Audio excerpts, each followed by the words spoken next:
Kumusta mga brad? Pag-usapan natin ang mga natagpuang time capsule sa Amerika. Alamin natin ang mga kakaibang bagay na natagpuan sa loob nito. Kung bago ka lang sa aking channel, huwag kalimutang i-click ang subscribe button at notification bell para updated ka sa mga kwento at trivia na gaya nito. Let's go! Maraming hidden time capsule ang natagpuan sa paghuhukay na naglalaman ng mga sikreto at misteryo. Huwag na nating patagalin ang 8 time capsule na natagpuan sa iba't ibang bahagi ng Amerika. Simulan na natin sa number 8. Century Box sa Detroit. Taong 1900 nung ibinaon ang Century Box na ito at natagpuan noong December 31, 2000. Nung nahukay ito, nakita sa loob nito ang mga prediction sa future mula sa mga kilalang tao sa lugar. May mga prediction dito na nagkatotoo. Halimbawa na lang kasama sa predict dito na ang basura ay balang araw magagamit para mapag-produce ng energy. Of course, nangyari na nga ito. Ito yung tinatawag na gasification. Pero meron din namang predictions na hindi nagkatotoo. Halimbawa na lang yung sinabi rito na ang Amerika ay masasakop ang Canada. Predict din dito na magkakaroon ng mga flying cars. Pero wala pa ito sa panahon natin ngayon. Number 7. Time capsule ni Steve Jobs. Noong 1983, mayroong isang malaking tech conference sa Aspen, Colorado, USA. Nagdesisyon sila na magbaon ng isang time capsule. Tinawag nila ito na "The future isn't what it used to be." Maraming kakaibang bagay mula sa taong 1980s ang inilagay sa time capsule na to. Maging si Steve Jobs na may likha ng Apple, inilagay sa time capsule ang mouse na kanyang ginagamit that time. Pero noong taong 2000, nagkaroon ng paghukay sa lugar para hanapin ang nasabing time capsule. Pero nung taong yun, hindi nila ito nahanap. Hanggang sa dumating ang taong 2013. Finally, natagpuan na nila ang time capsule ni Steve Jobs. Ang time capsule na ito ay merong haba na 13 feet. Nung binuksan nila ito, naglalaman ito ng mga bagay mula sa 80s tulad ng Rubik's Cube at recording ng The Moody Blues. Bukod doon, nasa halos 1,000 na items pa ang nasa loob nito, kabilang ang mouse na ginamit ni Steve Jobs noong 80s, 6 na pack ng beer at marami pang iba. Number 6. 8,113 time capsule. Ang time capsule na ito ay ginawa noong taong 1936 ni Thornwell Jacobs na isang professor. At gusto niya after 6,177 years ito bago buksan. Ibig sabihin, taong 8,113 pa siya dapat buksan. Kaya nga kahit ngayon hindi pa rin siya binubuksan. Ang time capsule na ito ay tinatawag na Crypt of Civilization. Kaya sobrang tagal pang panahon bago ito mabuksan. Imagine taong 8,113 pa ito nakalaan buksan. 2021 pa lang ngayon.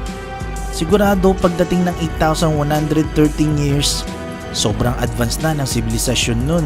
At gusto ni Thornwell Jacob na makonfuse ang mga tao sa future sa nilalaman nito. Ang laman ng kanyang capsule ay binanggit naman niya kung ano. At meron naman itong picture. Siya ay naglagay ng 640,000 pages ng microfilm. Naglagay din siya ng wind power generator. Meron din daw machine na may kakayahang magturo ng English sa mga tao sa future. Nang sa gayon, may maintindihan ng mga tao sa future ang maraming voice recording na inilagay niya sa loob nito. Meron ding mga manikin na estatwa sa loob ng time capsule na siguradong lalong magpapakonfuse sa mga tao sa hinaharap. Ang mga larawang ito, yan yung actual na nasa loob ng time capsule. Nasigurado sa panahong buksan nito, ang mga tao sa future ay sobrang makukonfuse sa mga bagay na makikita nila. Number 5. Time capsule sa asylum. Ang abandonadong mental asylum ang isa na yata sa pinaka nakakatakot na lugar. May ibinaon ditong time capsule noong 1958 at natagpuan ng mga workers noong 2015. Sa loob ng time capsule, mayroong isang videotape na naglalaman ng mga mensahe mula sa mga doktor. Kabilang sa kanilang mga mensahe ang mga techniques na ginagamit nila sa kanilang mga pasyente. Tulad na lang ng electric shock therapy. Ito yung ginagawang pagkuryente. Of course, alam naman natin na hindi talaga ito nakakatulong sa mga pasyente. Sabi pa nga ng isang doktor, hindi nila alam kung makakatulong ba ito sa future itong mga pinagsasabi nila. Pero syempre, hindi na talaga. Matagal na nga itong pinagbabawal ang paggamit ng electric shock therapy. Ang isa sa nakakatakot na binanggit ng dalawang doktor dito ay yung tinatawag nilang insulin shock therapy. Ito yung pagtuturok nila ng malaking doses ng insulin sa mga pasyente na nagiging sanhi ng pagkakoma ng ilang linggo. Number 4. Cake capsule.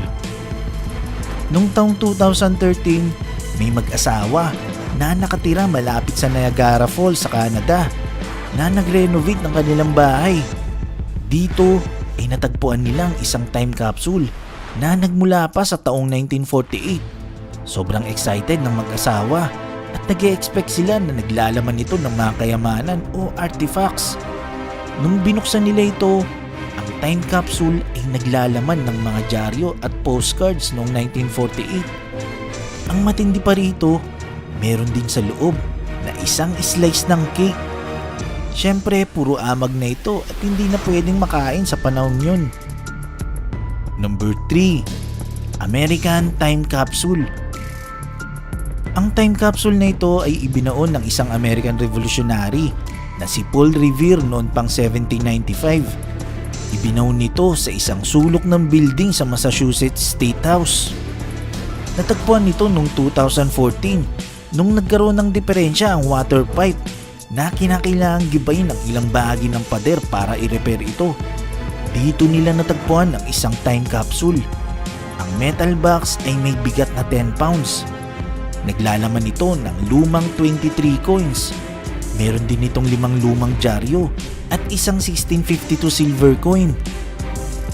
Number 2. Lumang mensahe sa isang bote.